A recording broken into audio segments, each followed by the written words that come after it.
Queria cumprimentar a todos com a paz de Jesus.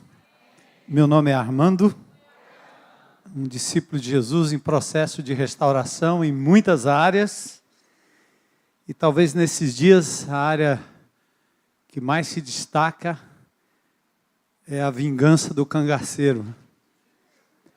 Estava num congresso em São Paulo uma vez e o bispo McAllister,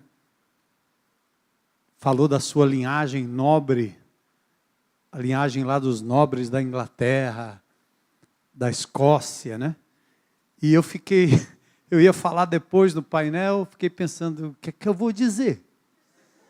Eu sou filho de um sergipano com a baiana e eu sei de onde eles vieram. Exatamente das origens do cangaço, entre Pernambuco, norte, sul, sudeste de Sergipe e nordeste da Bahia. Eu estive num lugar chamado Raso da Catarina, o lugar onde Lampião costumava se esconder. Sei quem conhece aquele lugarzinho ali, mas eu andei ali olhando, dizendo, rapaz, esses caras foram meus parentes.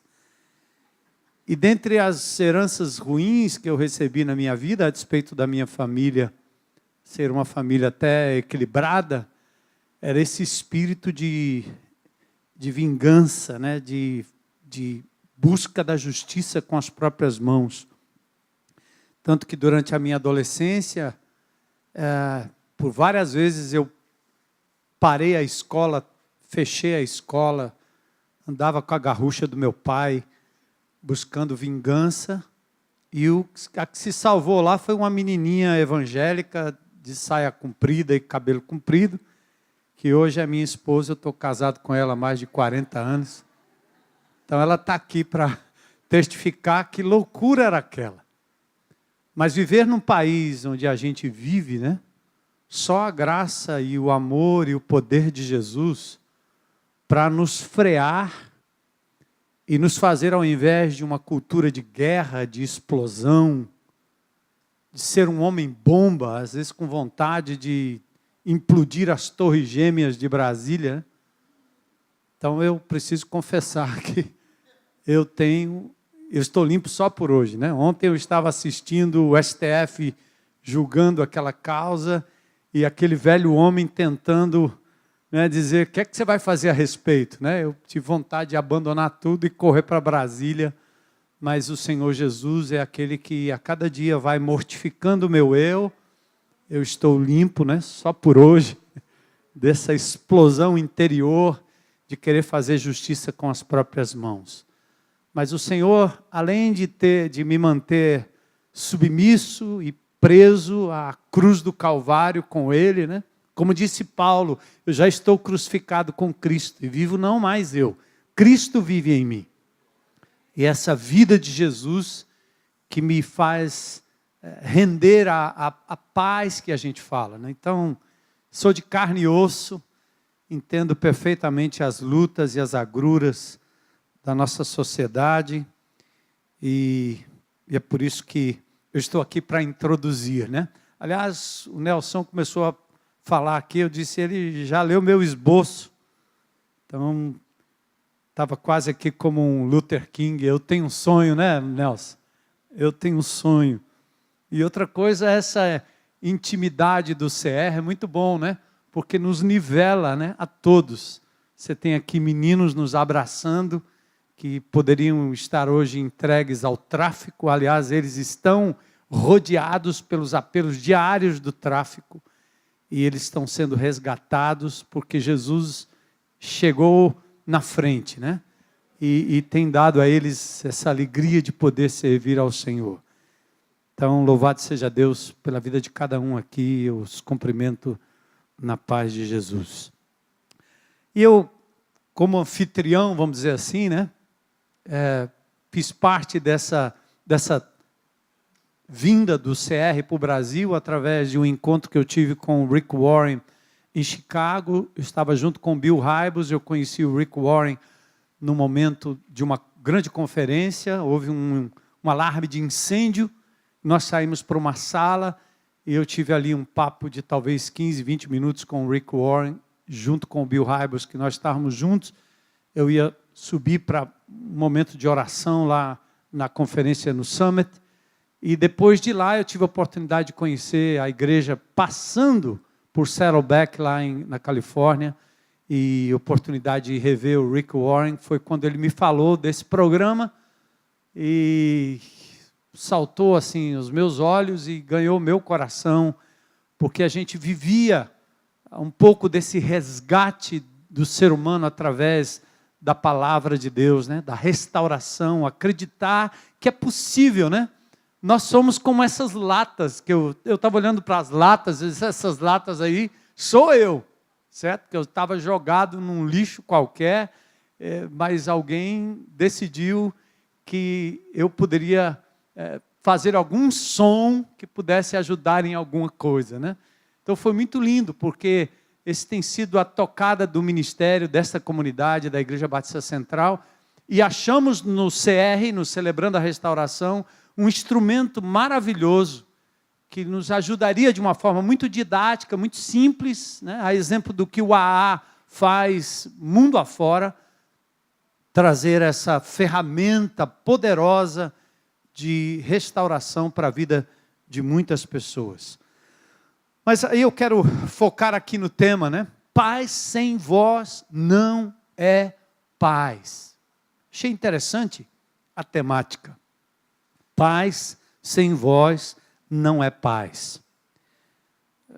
Já foi dito aí através do vídeo que o mundo está em guerra, né? Nós estamos em guerra. Hoje nós temos a guerra armada, a guerra ideológica, a guerra biológica. Intimamente, individualmente, o ser humano também está em guerra, dividido.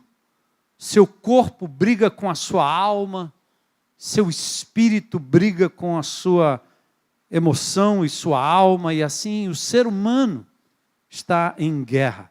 Aí temos guerras familiares, guerras dentro da família, guerras religiosas, guerras políticas, guerras localizadas em determinados guetos e becos da cidade, mas também temos guerras intercontinentais, né? Coreia do Norte ameaça, Japão reage, Coreia do Sul pede socorro, os Estados Unidos tentam mediar ou ameaçar, e assim estamos em guerra. A qualquer momento algo pode explodir. Por isso o clamor é geral. E eu me lembrei de uma frase de uma música do Djavan, que é, na verdade, uma declaração quase de amor, né? Mas ele diz, eu quero viver em paz. Né? O cantor e compositor Djavan canta aquilo que todos nós queremos. Quem não quer? Viver em paz. E às vezes numa situação de conflito pessoal, nós falamos assim, né? Me deixa em paz. Já falou isso para alguém? Cara, me deixa em paz. Eu quero viver em paz. Me deixa em paz. Mas só que essa palavra paz, e eu tenho participado de alguns painéis, eu vejo que é uma palavra, num certo sentido, muito banalizada. As palavras estão perdendo o sentido. A era pós-moderna, ela criou um fenômeno linguístico chamado de significante flutuante, ou significado flutuante. Ou seja, uma palavra pode ter vários significados.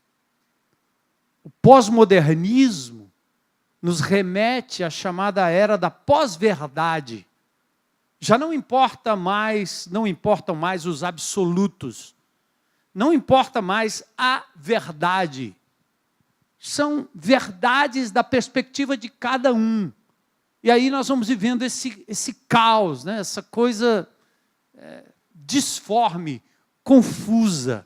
Então a palavra paz também, eu disse, puxa, nós vamos falar sobre cultura de paz. Eu já participei de alguns painéis e de algumas discussões, e tudo aquilo que eu ouvi me parecia tão teórico. Às vezes essa palavra é tão mal usada que achamos que, na verdade, é uma utopia e que não é plausível se experimentar algum tipo de paz. Participei de um painel recentemente eu vi palavras lindas, bonitas. Eu vi o termo paz e o programa da cultura de paz sendo usado quase como uma plataforma política. Eu crio uma ONG e faço nela algumas atividades que falam de paz, mas eu vi muito pouco exemplo e aplicabilidade do discurso na vida real. Para alguns pais, quando se está ameaçado, invadido, atacado, é apenas um delírio de idealistas. Fala de paz a alguém que está morando no topo, ou na beira, ou na metade da favela da Rocinha, no Rio de Janeiro. Paz? Quê? Paz? O maior empenho para se manter a paz parece que está em armar-se atrás dos muros, das grades, armar-se até os dentes, atacar ou revidar a altura para manter o outro distante de qualquer aproximação. Ou seja, quando se fala em estabelecer paz, o que nós pensamos só é viável se eu me armar, se eu me munir de proteções.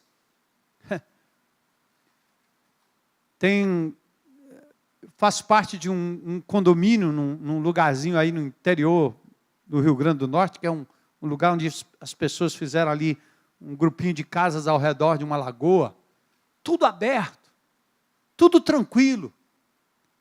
Os habitantes locais transitam ali pela beira da lagoa, fazem sua pescaria, entram para pegar uma manga, um caju. E recentemente houve um assalto muito próximo.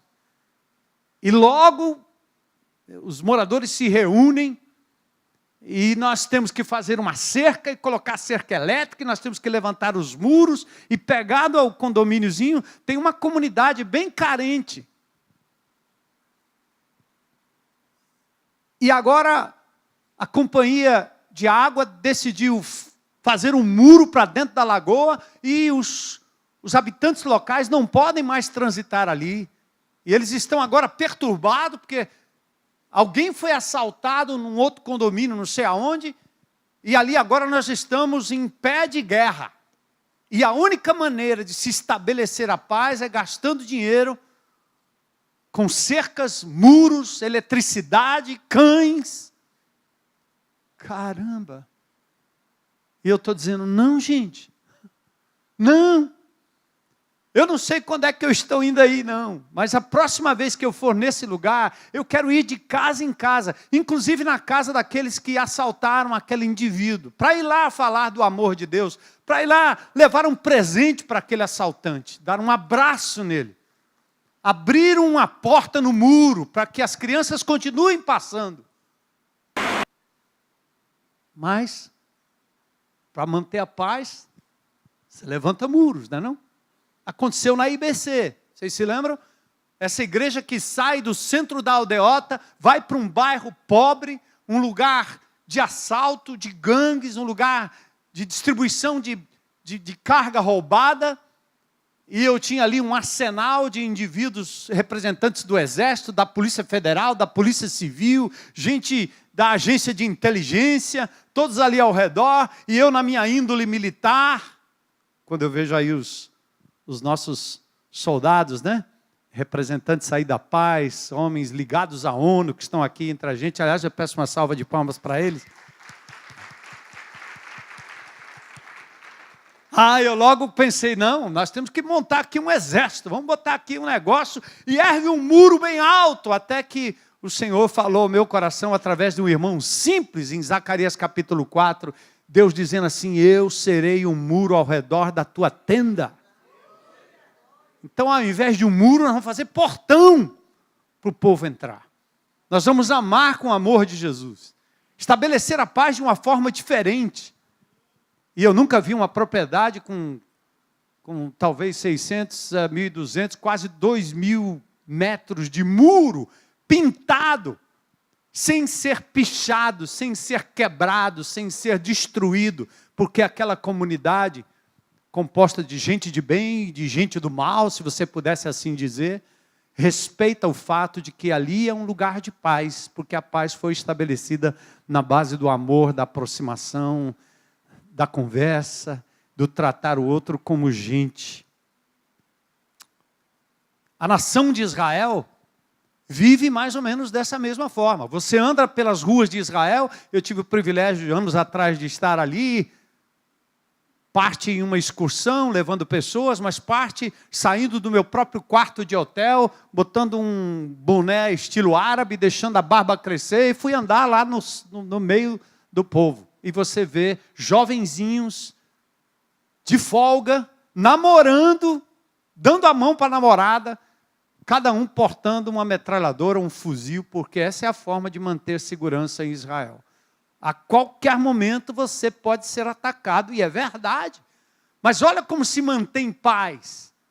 Eles não querem conversa com os palestinos tampouco querem conversa com os judeus, e ali se vive um ambiente beligerante, onde paz é conseguida na base do poderio maior de Israel, com sua inteligência e sua capacidade de produzir armas, de produzir inteligência, de trabalhar com tecnologia, de voar abaixo dos radares dos inimigos. É assim que nós vamos combatendo a violência com violência, fazendo guerra na tentativa de estabelecer a paz. Eu ouvi uma judia, Noam Schuster, palestrando no Peace Talks, e ela fala dessa verdadeira cultura de paz, que só acontecerá no dia em que judeus e palestinos depuserem suas armas e resolverem viver juntos. E essa mulher conseguiu implementar dentro do território judeu um bairro onde voluntariamente palestinos e judeus estão convivendo. Crianças, adultos, na escola, no bairro, naquele oásis de paz. Iniciativa salutar, pequenos começos. Agora, interessante que guerra, se estamos falando de guerra, oposto à paz, em todos os níveis, ela pressupõe, em primeiro lugar, separação. Em segundo lugar, silêncio. Primeiro eu me separo. Não tem paz quando se vive separado. Não há paz quando se silencia, quando se cala, quando não há interação. Aliás, maldita separação, maldito silêncio, pois ambos provocam um tipo de medo. Medo do outro, insegurança, ausência da única coisa capaz de lançar fora o medo, o amor. E que me perdoem as pessoas aqui, não religiosas, não evangélicas, com todo respeito, eu, como pastor, não posso falar senão da perspectiva teológica, cristã, cristológica. Porque é a Ele que eu sirvo. E é na perspectiva cristã que eu vejo o mundo, as coisas, a sociedade, a paz, a luta, a guerra. Olha que lindo, o Novo Testamento, João, o apóstolo amado, não beligerante, como alguns dos discípulos de Jesus que até arma portavam, cortando a orelha daquele que veio para levar Jesus à cruz do Calvário. João escreve assim: no amor não existe medo.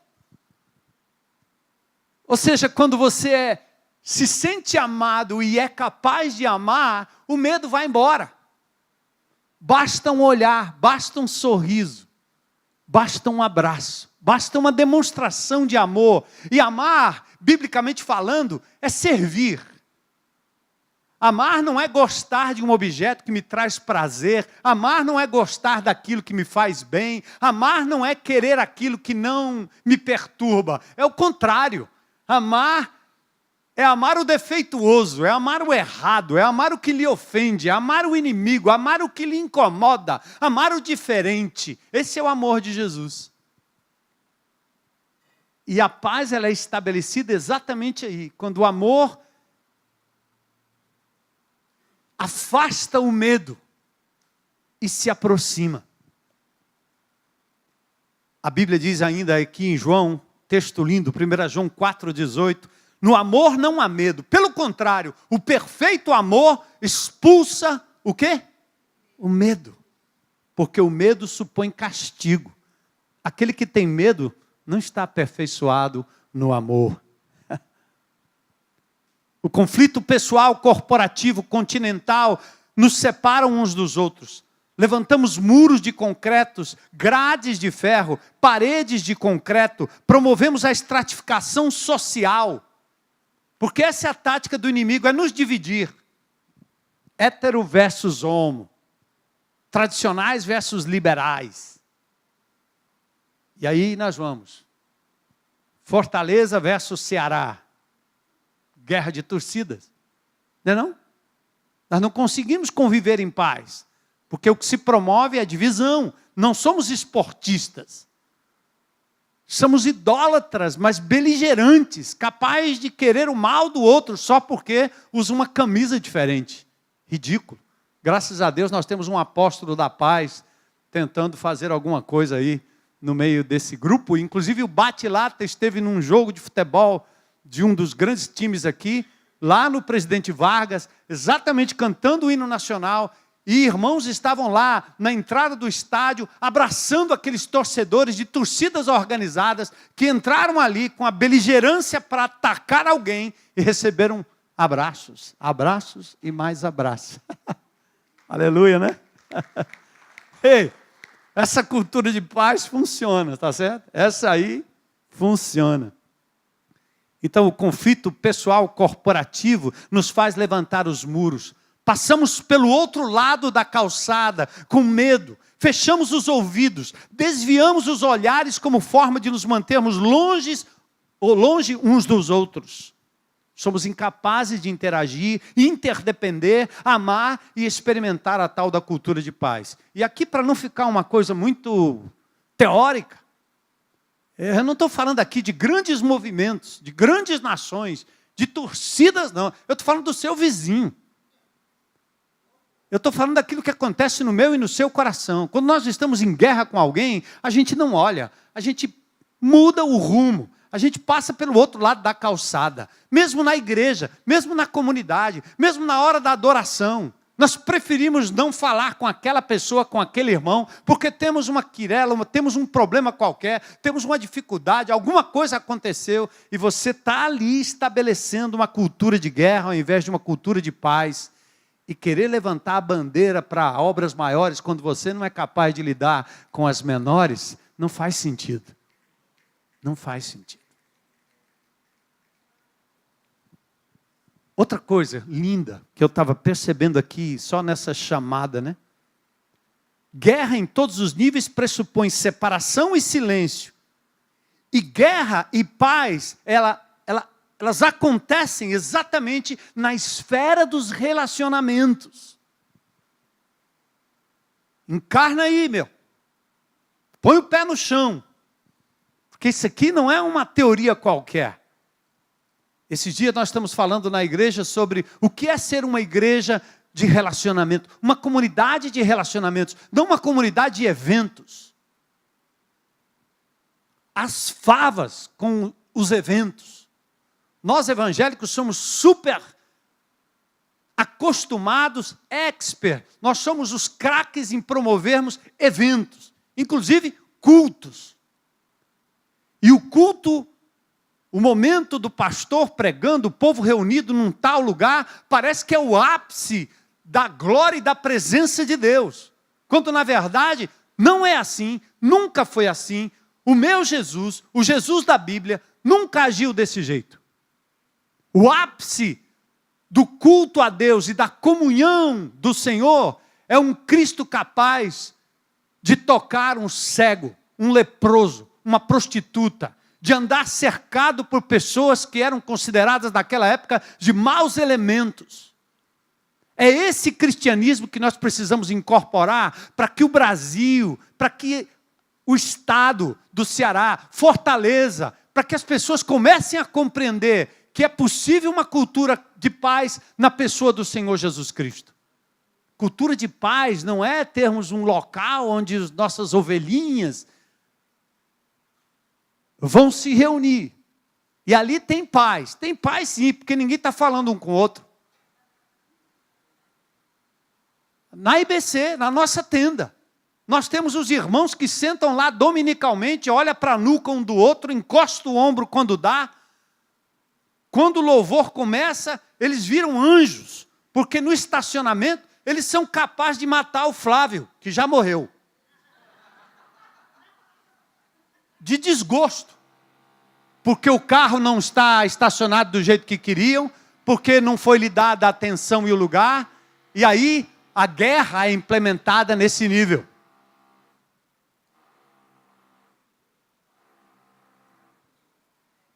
Esse abençoado trabalhando no feriado merece trabalho dobrado.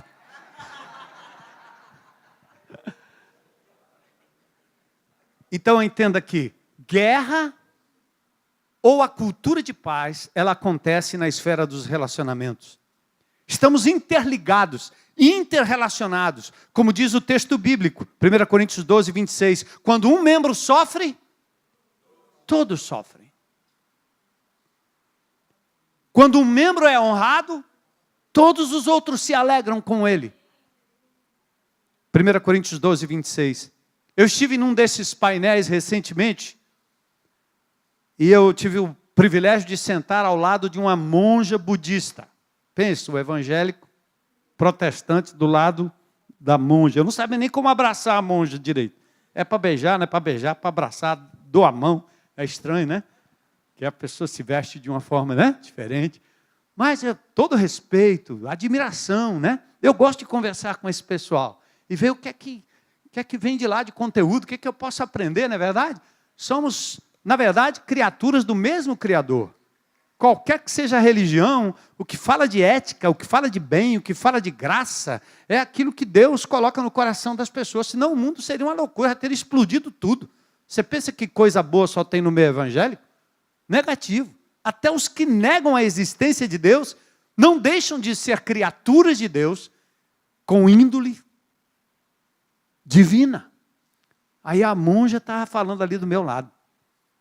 Aí ela começou a falar como budista. Ela falava sobre a cadeia a interligação entre o ser humano, os seres humanos e a natureza. Ela diz, tudo está interligado. Ela diz, por exemplo, ela disse, pense num carioquinha. Aí eu estava aqui do lado, como eu não gosto de pão, e nem de trigo, e nem de refinado, eu disse, já, disso aí não gostei não. Mas eu não disse nada, só pensei, né? Ela podia pelo menos falar de um pão integral, coisa assim, né? Ela falou do carioquinha. Mas, pense, ela disse o carioquinha. O Brasil produz trigo, mas não o suficiente. O Brasil importa trigo. E o maior exportador de trigo para o Brasil é o Canadá.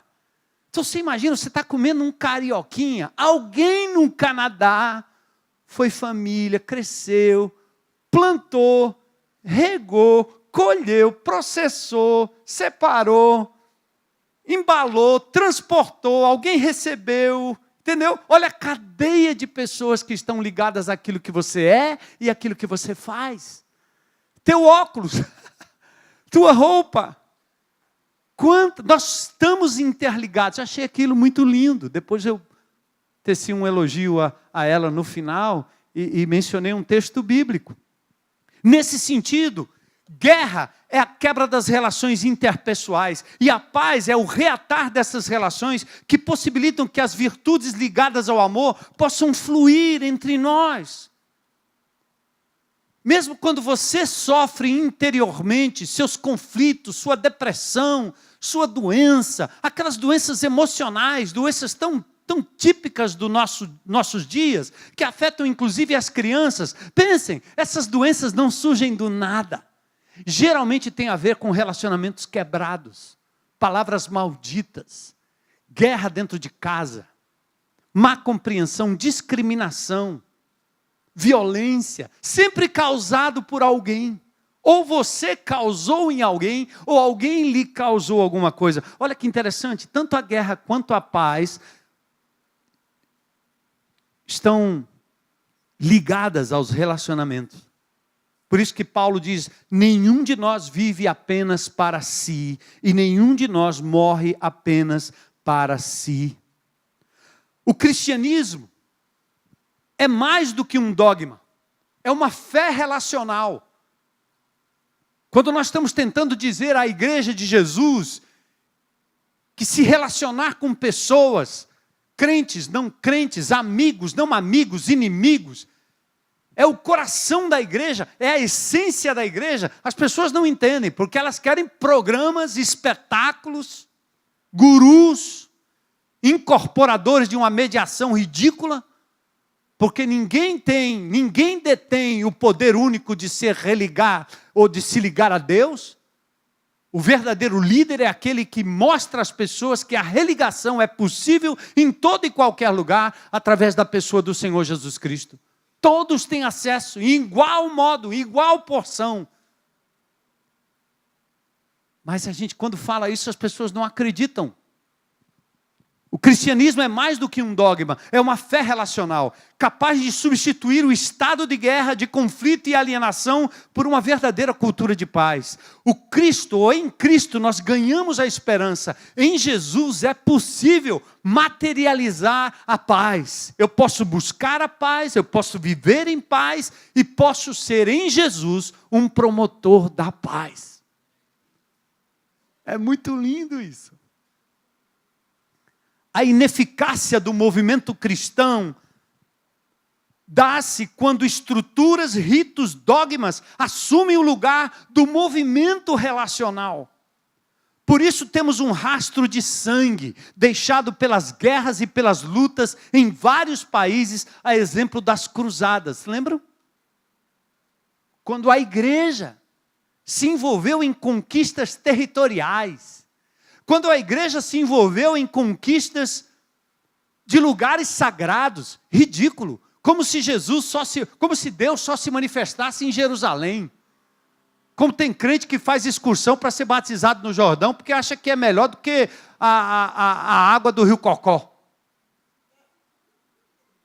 Pode ser menos poluída, mas não é mais abençoada. Porque isso é um relicário ridículo.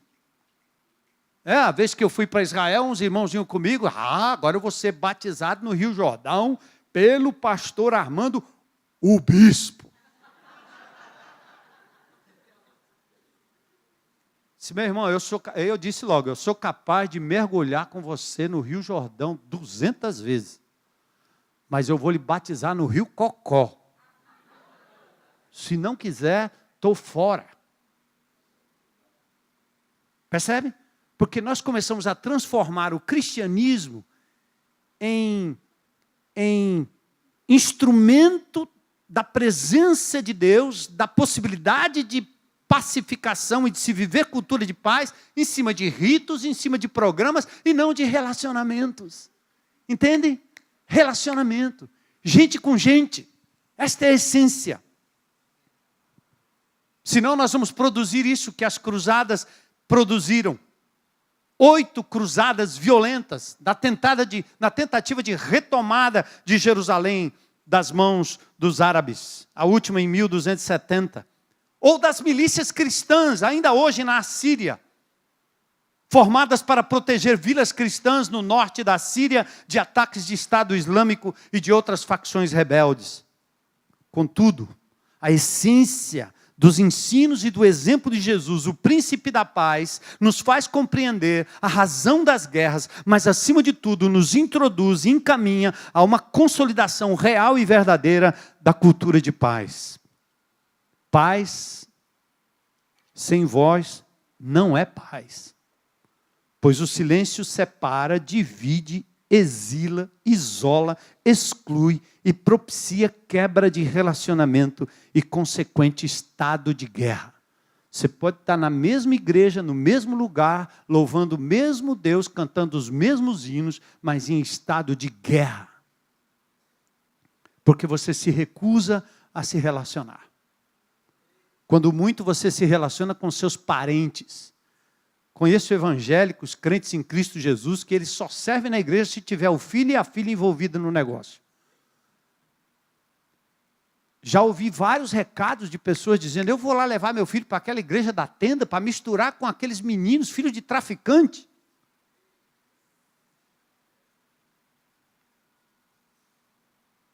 Essa é a real guerra.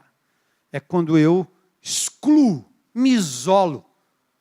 Amor seletivo. Amor do tipo que é incapaz de amar o presidiário porque ele é um bandido inveterado. Aí vem com essa pieguice de querer fazer boa obra para a criancinha. Amor seletivo. Esse não é o amor de Jesus. Jesus disse, vinde a minhas criancinhas, certo? Mas Jesus também foi ao poço no meio-dia, conversou com aquela mulher que tinha 7 maridos. Falou com a prostituta. Pediu para os caras atirarem pedra. Claro que não ia atirar, eles eram os abusadores da prostituta. Então, o tema paz sem voz não é paz, legal. Aliás, é grito de todos. Paz sem voz não é paz. Temos que gritar, temos que se manifestar. Eu me lembrei de uma música de uma banda carioca, foi formada em 1993, o Rapa. Tem uma música chamada Minha Alma. E diz, minha alma está armada e apontada para a cara do sossego, pois paz sem voz não é paz, é medo. Tem um bocado de roqueiro aqui. Os caras são feitos à imagem e semelhança de Deus. De vez em quando eles soltam umas revelações assim. Não é não? Ao ver o que a raça humana em estado de guerra contra o seu Criador está fazendo, Deus mesmo se encarrega de ser a voz. Cultura de paz sem voz não é paz.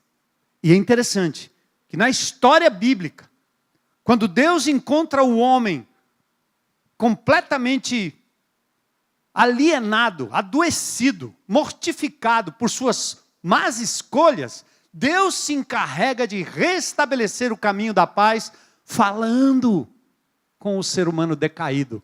E naquele dia, lá no Éden, por realidade ou por simbolismo puro, não interessa como você olha o Gênesis, eu não estou preocupado com isso. Mas o que eu quero dizer é o seguinte, eu estava lá em Adão, eu estava lá quando eu virei as costas para o meu Deus.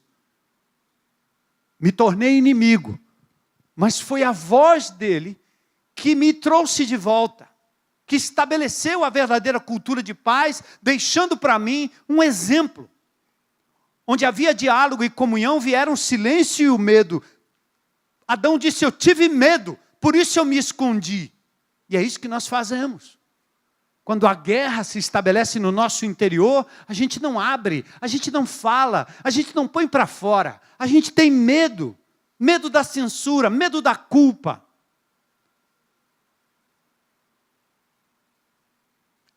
Mas o Senhor Deus chamou o homem e perguntou, onde é que você está, Adão? Cadê você? É muito legal, um Deus onisciente, sabe tudo, onipresente, está em todo lugar. Ainda vai perguntar, onde é que você está? Né? Adão poderia dizer, você estava onde? Sabia não? É porque essa palavra, mais do que uma aproximação física, é a abertura de um diálogo, é a busca do relacionamento, é o verdadeiro restabelecimento da paz. Aí é a cultura de paz que ganha vida, que encarna na voz, na palavra, que se aproxima do outro e pergunta, onde você está? Ouvi teus passos no jardim e fiquei com medo, estava nu, por isso eu me escondi. Escondo meus sentimentos, escondo meus traumas, escondo os meus medos, porque eu tenho que jogar um jogo, e como diz Brennan Manning, eu acabo vivendo o impostor que vive em mim. Eu me apresento para as pessoas como alguém que não sou eu, é o meu impostor. Personagem que ganha características reais, enquanto eu escondo o meu verdadeiro eu, doente, silente, separado e em guerra comigo mesmo e com as pessoas. Eu quero só adiantar o link, ou a ligação e a conexão com o Celebrando a Restauração. É muito lindo, não é não? Você entra, senta num grupo de pessoas e começa a despejar. O impostor diz assim, ei, você vai me deixar de lado? Eu disse, aqui eu vou. Quando a gente sair daqui, você volta de novo. Mas aqui... Legal, né?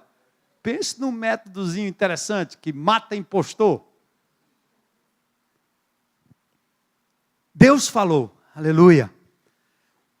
Depois os profetas falaram, em nome de Deus, convidando o pecador, o doente, o adicto, aquele que estava em guerra, ao diálogo.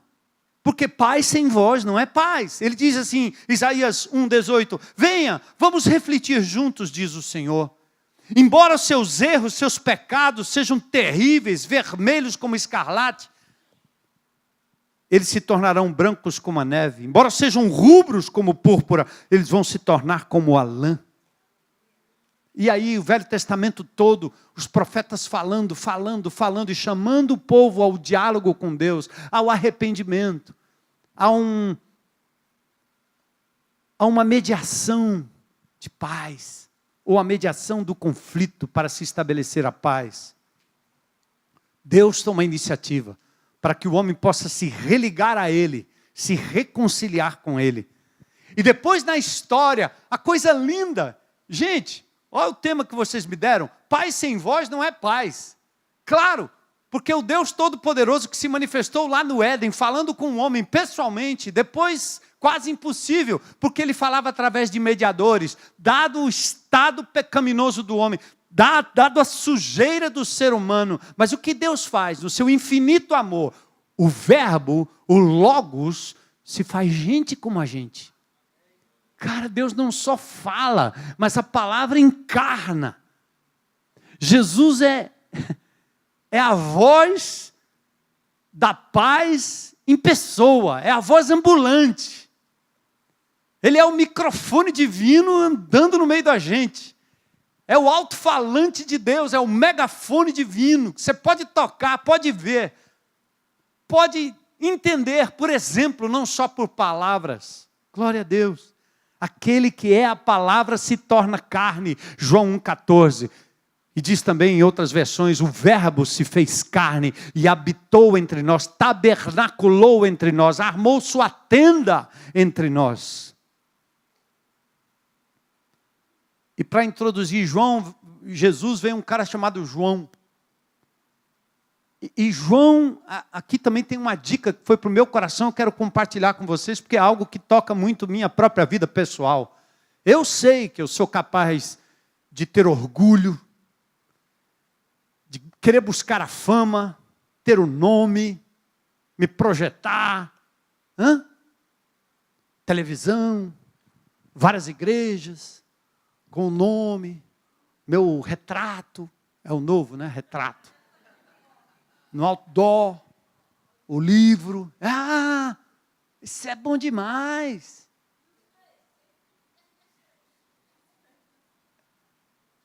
Aí aparece um cara para introduzir o verbo que encarna, e o nome dele é só João. João. Qual é o seu nome? João. O sobrenome dele é o que ele faz. Batiza. E aí perguntam para João, quem é você? E João tem uma coisa muito interessante, que é um princípio para a promoção da verdadeira paz. É você saber muito mais quem você não é, do que quem você é. Porque quando você se aproxima de outro ser humano, não interessa a sua credencial. Meu nome é Zé. Eu sou o Zé. Eu sou Maria. Aí João se destaca como voz que clama no... Cara, é só voz. Quem é você? Qual é a sua credencial? Eu sou voz. Só isso. Arrependam-se. Voltem-se para Deus. Há possibilidade de ter paz com Deus. Glória a Deus, né? Ai, Jesus, coisa boa. E Jesus, então, o verbo pronunciado por João, possibilita a reconciliação, paz com Deus. Romanos 5:1, os crentes todos conhecem muito bem esse texto. Justificados, pois, mediante a fé, temos paz com Deus por meio de nosso Senhor Jesus Cristo. Não adianta você querer estabelecer paz com o seu próximo se você não está conectado com aquele que lhe criou, cujo propósito de criação está com ele e nele, e nós perdemos esse propósito. Por isso que é tão importante Jesus encarnado, que nos religa a Deus, sendo caminho, mediador, que nos leva de volta à nossa identidade. A gente acha um manual, e você não vai pegar o seu tablet agora e botar no fogo achando que é lentilha, ou um pedaço de carne. Que é isso que nós estamos fazendo com o ser humano, o corpo humano, a emoção humana, a vida humana. Nós estamos usando de um jeito completamente louco, completamente maluco, completamente esdrúxulo. E por isso Jesus nos leva de volta ao Criador, que lhe dá o manual e diz: você não foi feito para isso. Você não foi feito para isso. Você não foi feita para isso. Volta para o meu propósito original e você vai ser feliz de verdade. Jesus nos religa com Deus. Jesus nos dá e devolve a paz de Deus, que excede todo o entendimento, que guarda os nossos corações e mentes. Filipenses 4:7. Tornamo-nos agentes da paz e da reconciliação. Tudo provém de Deus, que nos reconciliou consigo mesmo por meio de Cristo e nos deu um ministério da cultura de paz, tá certo? O ministério da reconciliação. Atentem aí, irmãos. Esse é o nosso ministério. A cultura de paz é possível. É possível que ela aconteça. Não no evento, na beira-mar, no aterro, num auditório qualquer, num show qualquer. Isso é papo furado. Numa mesa, num comitê. A cultura de paz acontece quando cada um de nós, reconciliados com Deus, usufruindo de paz com Deus, tendo a paz de Deus em nossos corações, nos tornamos agentes da reconciliação. Onde quer que Ele nos envie, uma pessoa de cada vez, um ambiente de cada vez, começando pelo pequeno, começando pelo simples, começando por você mesmo, pela sua casa, por aqueles que estão ao seu redor. Aí, a cultura de paz invade poderosamente. Deus garante os resultados, Deus garante o crescimento, Deus garante o alcance dessa pequena semente. Fez assim com Martin Luther King, fez assim com Mahatma Gandhi, fez assim com Madre Teresa, fez assim com grandes pessoas que são exemplos mundiais, que começaram com coisas pequenas, fazendo lá no seu cantinho, e de repente aquilo se torna um exemplo para muitos. Olha que legal. E aqui, ó, você quer aprender a fazer mediação de conflitos? Em Jesus, até a ofensa ganhou um ambiente para o diálogo. Mateus capítulo 18. Tem alguma querela com seu irmão? Não publica no Facebook. Não pede oração pelo mal que o teu irmão te fez. O que ele diz? Vai lá, você e ele. Se ele te ouvir, ganhaste teu irmão. Se ele não te ouvir, leva outro. Reforça, uma testemunha, uma outra palavra. Se não, leva a comunidade. Mas acima de tudo, lembra que você deve perdoar na medida que você já foi perdoado pelo Senhor. E o Pai Nosso nos ensina isso muito bem. A ofensa ganhou um ambiente e um motivo para o diálogo. Isso é cultura de paz. E olha que coisa legal. Ganhamos um fórum mútuo e pessoal para confissão. Sabia? A cultura de paz que Jesus nos ensina a implementar, que ganha voz e ganha vez, não só criou um ambiente para mediação de conflitos, mas também criou um fórum mútuo, pessoal, confessional. Antigamente a religião dizia que se você tivesse um pecado, você tinha que ir lá no confessionário falar para o bispo. Sou bispo, eu estou me colocando aí no lugar. Eu preciso falar com o senhor, pastor, eu preciso lhe dizer uma coisa. Pastor, foi contra mim? Não, não foi não. Foi contra José, João e Pedro. Vai lá, meu filho. Me diga não. Aí a palavra de Deus diz bem claramente, né? 1 João 1,8, se você disser que não tem erro, pecado, você é um mentiroso. A verdade não está em você. Então todos nós estamos no processo de restauração. Todos nós em pecado. Mas se eu confessar, se eu der voz aos meus erros e aos meus pecados, se eu se eu homologar, se eu disser a mesma coisa, se eu for claro, concreto, real nos meus erros, Ele é capaz de me perdoar os pecados e me purificar de toda injustiça. Lindo, né? O que mais estamos vendo no Brasil são os caras cometendo os piores erros do mundo e eles não sabem nada, não viram nada, não fizeram nada.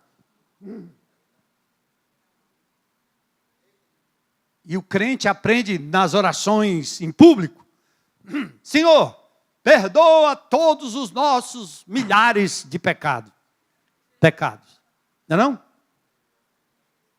que é que a gente faz? Generalizações. A cultura de paz, ela não admite isso. A cultura de paz nos ensina a dar nomes aos bois. Esse é o meu pecado. Foi isso que eu fiz contra você. Eu lhe magoei, minha amada esposa. Eu lhe feri porque disse isso para você. Meu esposo, eu lhe magoei porque eu agi dessa forma. Meu filho, meu pai, meu irmão, minha irmã. Dá nome, confessa. E Tiago diz que o confessionário agora rapaz, é em todo canto, em todo lugar. Basta achar um ouvido. Ouvidos se tornam confessionários. Portanto, confessem seus pecados, seus erros, suas mazelas, suas lutas, uns aos outros. E orem uns pelos outros e vocês serão o quê? Curados. Então não é um culto espetacular, tá certo? Não é um grande pregador que vem aí para jogar o paletó e todo mundo cair. Não é um negócio que vai acontecer no culto de libertação, conversa mole. Isso aí é marketing igrejeiro que faz bem para nós pastores e gurus do evangelho. Mas faz mal para o povo. Porque eles deixam de compreender que no 1 a 1, no 1 a 2, no grupo menor, a partilha traz libertação, cura, libera poder, estabelece cultura de paz. Estou terminando aí, viu, gente?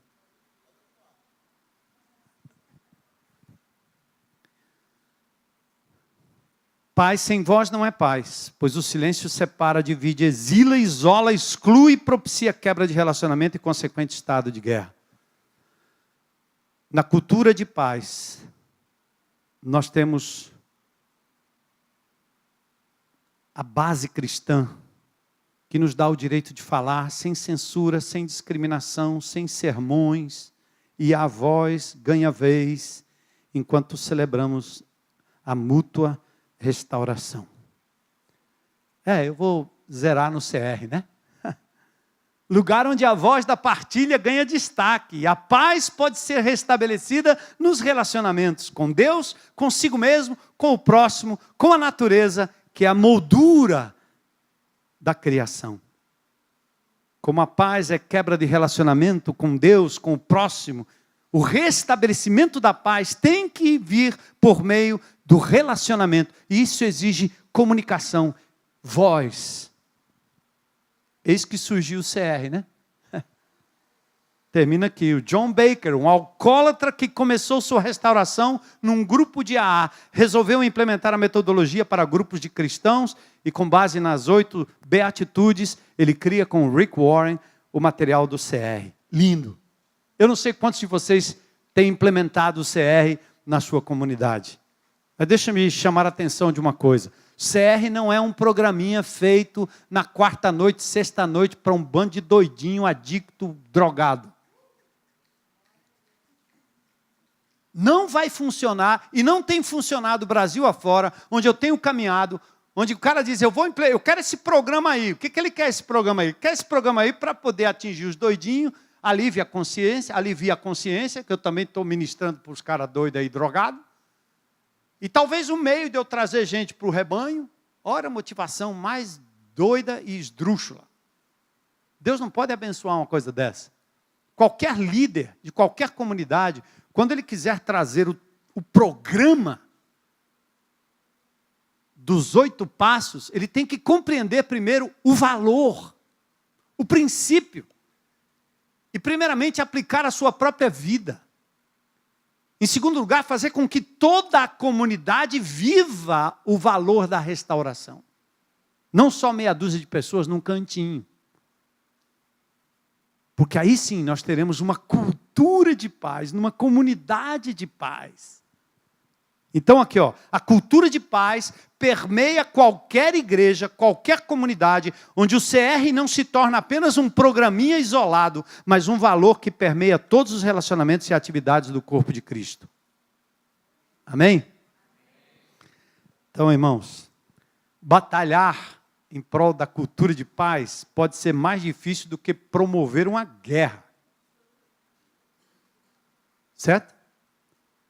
Mas segundo a palavra de Jesus, eu parafraseei o texto aqui, diz assim, a verdadeira felicidade será dos que promovem uma cultura de paz, pois tanto agora como na eternidade, eles serão chamados filhos de Deus.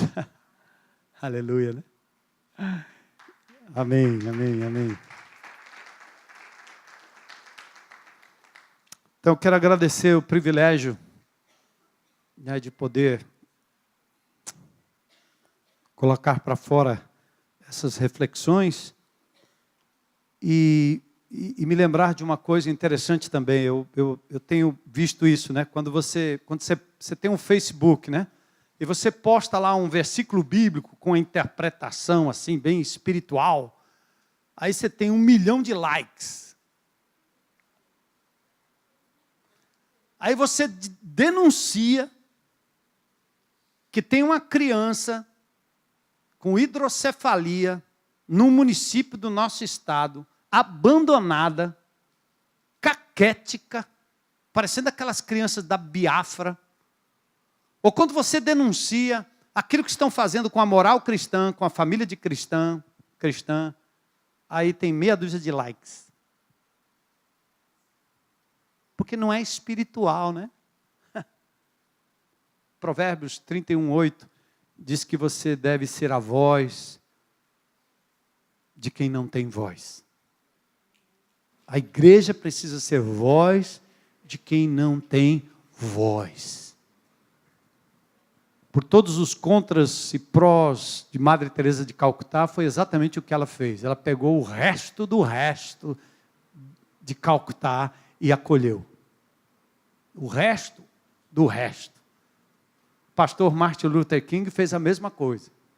Ele entrou na brecha. Quando aquela mulher foi impedida de assumir o assento, ter que sair para que um branco sentasse no lugar dela, aquele homem resolveu ser voz de quem não tinha voz. E ele tentou marchar para Washington várias vezes. Ele chegou lá. E levou aquela multidão que fez muita diferença em toda a situação da comunidade negra nos Estados Unidos. E outros, e outros, e outros, e outros.